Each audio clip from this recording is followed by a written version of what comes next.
Hari Om. Shall we begin with a gentle prayer? Please join me.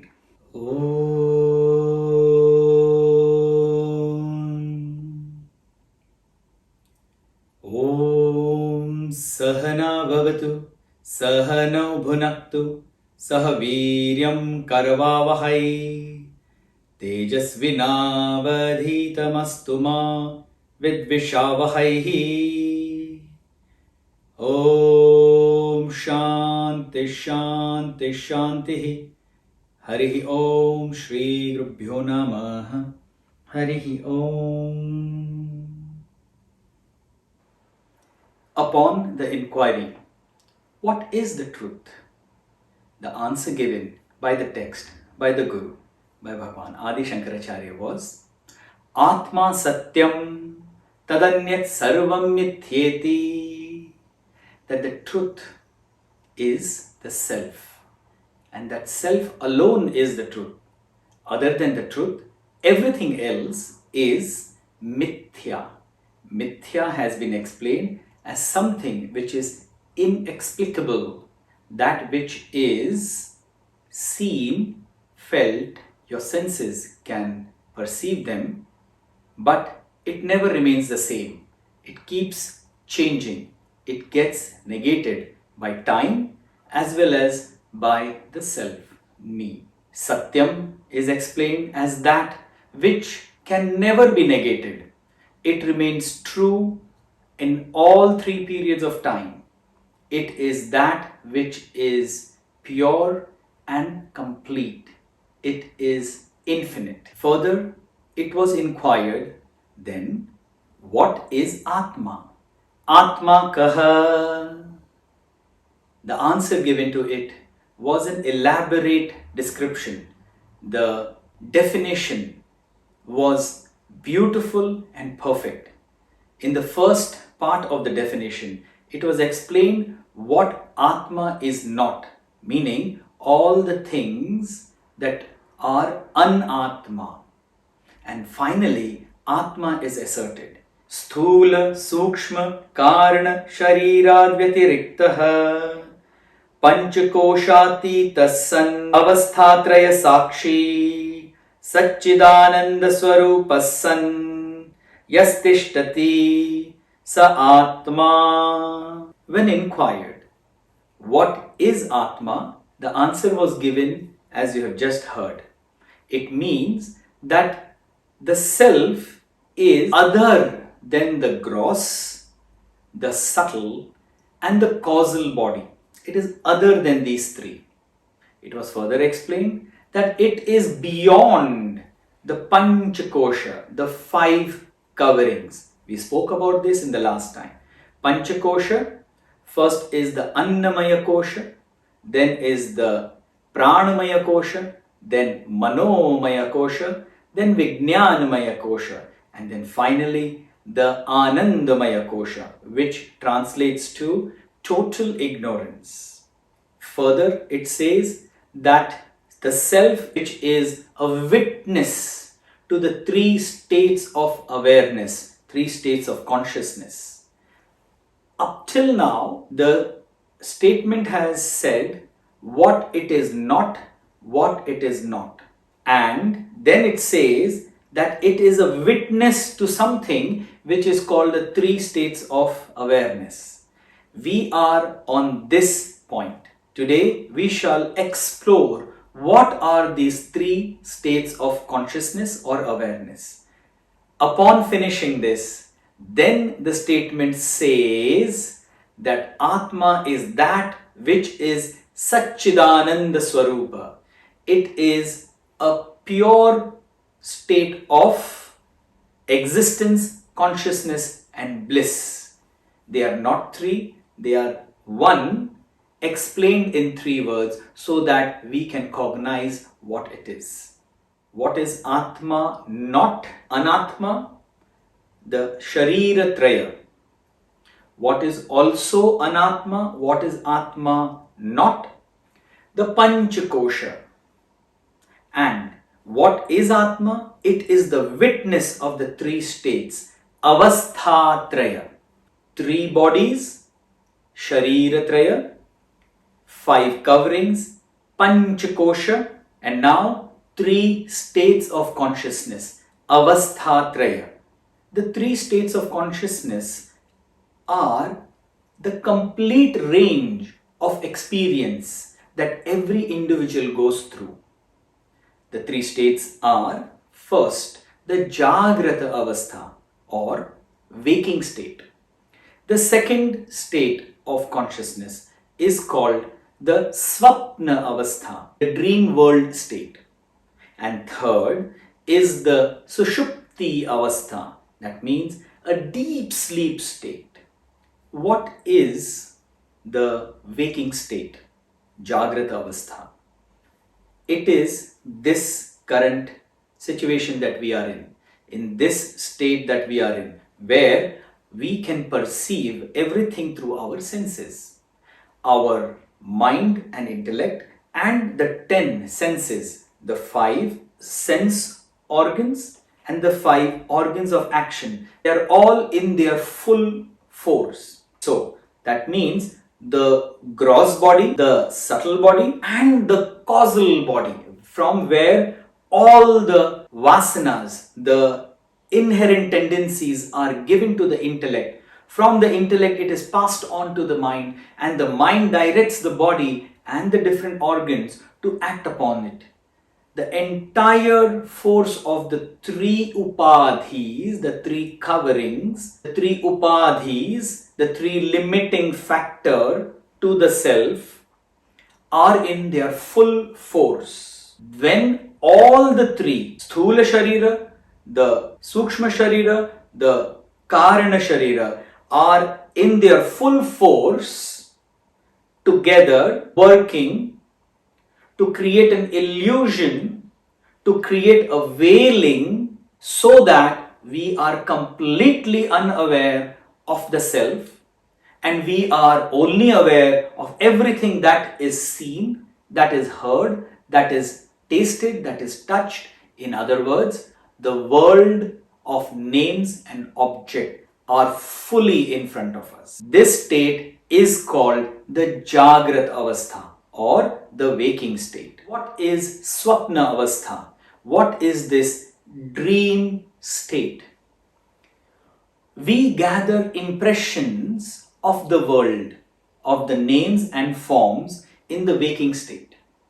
And so many times we see things which the subconscious records it, but consciously you are not interacting. Or sometimes an idea emerges in your mind, and because of your mind being distracted, it is not able to fulfill that particular thought into action. When we go to sleep, the body is left behind. In the dream world, there is a body, but not this gross body. It is a dream body. In the dream world is created in the mind. The dream is seen in the mind. The dream runs in the mind. And the dream ends when the mind gets connected to the waking state body once again. Therefore, all those impressions, the thoughts, the half memories that you have in the waking state, they are once again as an impression of your own mind's thoughts and experiences are seen in your dream. That means in the dream state, the gross body is completely negated, but the subtle body, the mind and intellect, and the causal body is still functioning. Functioning to do what? To continue veiling, conditioning our attention from going to the self. What is Sushupti Avastha? Deep sleep state. Deep sleep state is that state of consciousness where the gross body consciousness is completely gone. Also the mind and intellect complex, the subtle body, There is no dream world. You have no consciousness of the subtle body also, meaning there is no mind and intellect functioning. You have now transcended the mind and intellect also. However, the causal body also goes completely in a folded manner, whereby the impressions of your past, the deep rooted impressions, are not reflected on the mind and intellect. At the same time, because of the proximity of the causal body to the self, it is so close to the self, and the self being of the nature of existence, consciousness and bliss. I'll repeat, existence, consciousness and bliss. When you wake up from the deep sleep, when somebody wakes you up from the deep sleep, you would not be aware of anything. If the person asks, do you know what is the time? You would say, no, I don't know what is the time. Because your mind and intellect has gone beyond all cognition. Therefore, at that time, even time is negated by the mind and intellect. You are completely unaware of time. And you would say, what? How did 12 hours pass? I have just felt that I am sleeping just now at 7 p.m. and you say it is 7 a.m. 12 hours have passed in a jiffy. Why? Because the body consciousness was not there, which feels time the maximum. The mind-intellect complex were also not there, which feels the time in its presence. It was also the causal body which was folded up. So there was no cognition of the dream world as well as the world of names and form. That avastha, that state where there is absolute ignorance of what? Of both the world of names and form as well as the self, is called the Karana Sharira, or the fifth kosha as Anandamaya kosha, which has been explained as a covering which is of complete ignorance, ignorance of both the sides. Therefore, in this way, you, me, we all understand that there are three states that our consciousness goes through, and this is every single person's experience. No one can deny that you are awake. No one can deny that they have a dream world in which nobody else has an entry. Only the dreamer has its own dream world, and only the dreamer can create all the thoughts of any person, anybody, anything on its own will. Nobody can stop him, nobody can stop her, nobody can say why you are doing this, why you are creating that, nothing. The dreamer is the owner, is the god of the dream world. And then comes the causal body. The causal body completely gets folded up. All the impressions which are unmanifested, they remain unmanifested. Why? Because where will they manifest? The mind and intellect have gone. There is no mind and intellect anymore left. And therefore, when it is in unmanifested, when the vasanas, the deep-rooted impressions, desires are all in an unmanifested form, there are no new desires coming up, naturally you will feel anand, because at that time you feel fulfilled. There is nothing that you want.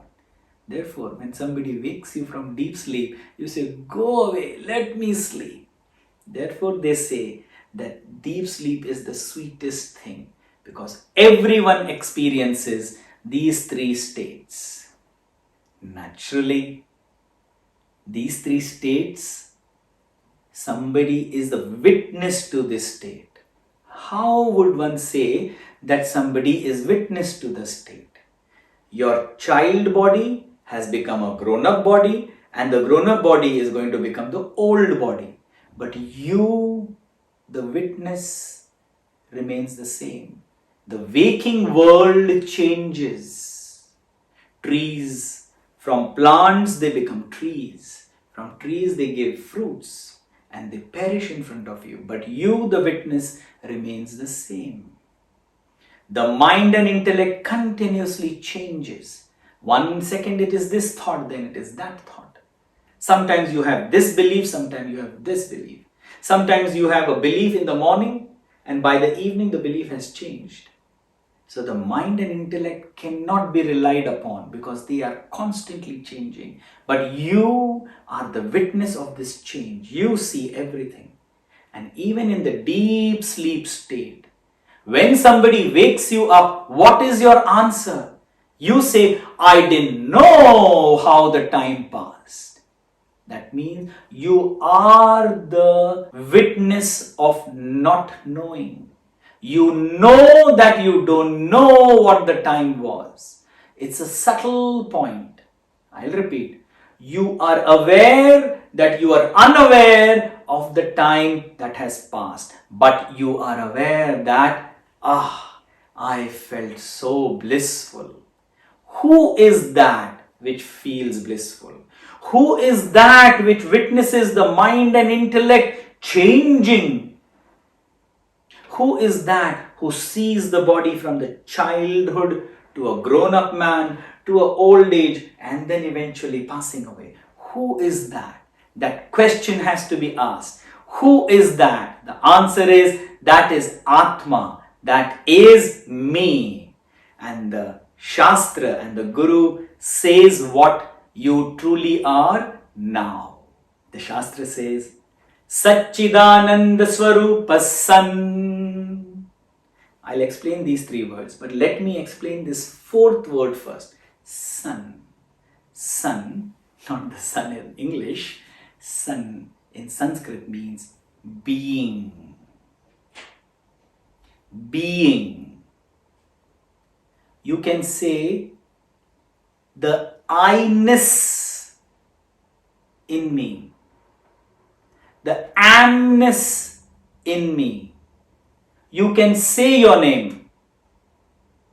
I am Jagdish. That amness is the self. Like the sun, powerful sun, bereft of the heat, bereft of the light. What is sun? Nothing. The being of sun means heat and light. In the same way, the being of your self, the consciousness, the existence, being, existence is the being of the self. Existence is being. Please answer me as I ask. Do I exist? Do you exist? Does the animal exist? Does the tree exist? Does the stone exist? Does the earth exist? Everything is in existence. Therefore, existence is in and through everything. And that is Atma. Existence. Tell me one more thing. Are you not aware of all the 3 bodies? Are you not also beyond the 5 coverings? Are you not the witness of the 3 states of consciousness? Yes. Therefore, you are consciousness. You are the principle of knowing. The knowing principle called as consciousness. Therefore, you are existence and you are consciousness also. At the same time, when you are aware of your true self, the experience that you have is of infinite. What is the meaning of infinite? When we hear infinite, if something is infinite, it means it does not need anything anymore. It is fulfilled by itself, isn't it? That is called infinite. And if you are infinite, if you are fulfilled by yourself, there is only one thing that is there with you. It is called bliss. You are totally blissful. Therefore, the Anand which we speak over here, the Sat, Chit and Anand, this Anand that we are speaking of our own self is the Anand of fulfillment, of completeness, of Purnata. The mantra, the Shanti mantra that we recite every session at the end, Purnamada, Purnamidam, Purnat Purnamudachyate. What does it mean? That self is Purna. From that self that has come has to also be Purna. From the Purna, if Purna is removed, what is left is also Purna. Why? Because infinite cannot be broken. That which is infinite is one homogeneous. It is complete, it is full. And that is you, that is me. That is Satchidananda Swarupa San. Sa Atma, that is Atma. On negating what is not self, naturally what remains, what emerges in front of you is the self, is the Satchidananda Swarupa, the Atma. Wouldn't you want to know your own true self, whose glory is being written in such magnificent way? And yet, remember what Gurudev has said, what the Vedas have said, that when you define the self, you defile the self. Meaning, even when so eloquently the Shastra has written and spoken well, it is still not your experience. For experiencing the self, you have to walk the path yourself and experience it for your own self. You will have to negate the three bodies. You will have to go beyond the five sheets. You will have to realize that you are the witness of the three states of being, of the three states of consciousness. And that what is not all these is me, is I, is Atma. Knowing my true self, I get liberated from the limitations, from the conditionings, from the upadhis. Should we not then strive to know our true self so that we gain the knowledge of the self, so that we realize who we truly are?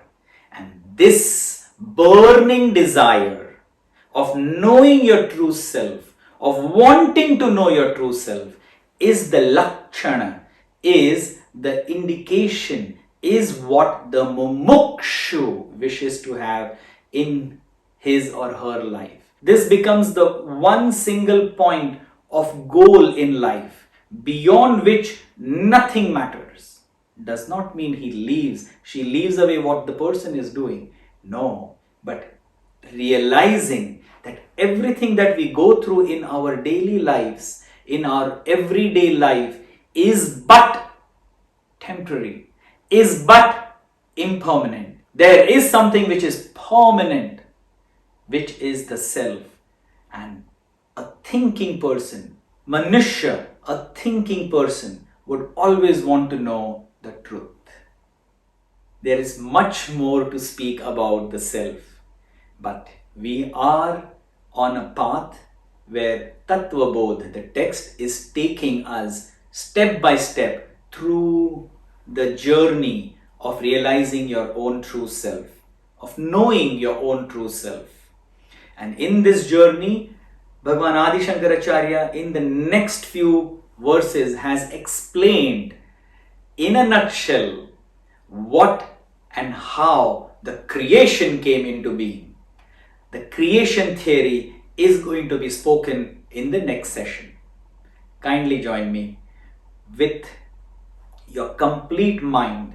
Remember the sadhana chatushtaya, that without shraddha, without having a firm conviction in the three first Vedas, that they are the authentic knowledge, they are the pramana. Second, the shastra that you are studying, meaning the Vedanta Shastra. And third, the Guru, who is imparting this knowledge to you with love, with care, and with selfless seva, selfless service, so that the fulfillment that he or she has gained should be shared and experienced by all. This is called Shraddha. With this Shraddha, we move into the next aspect of our text, whereby the creation theory is given. How everything came into being. How did this body come to be? Why is this body in the way it is? Why is the mind the way it is? Why are the thoughts the way it is? How should we see the body and see the mind and the intellect? All these questions are answered in the next verses. I hope that you all have this burning desire to know the ultimate truth, which is called the self, which is called the Atma, which is our own self. Shall we end this beautiful session with a Shanti mantra? Kindly join me.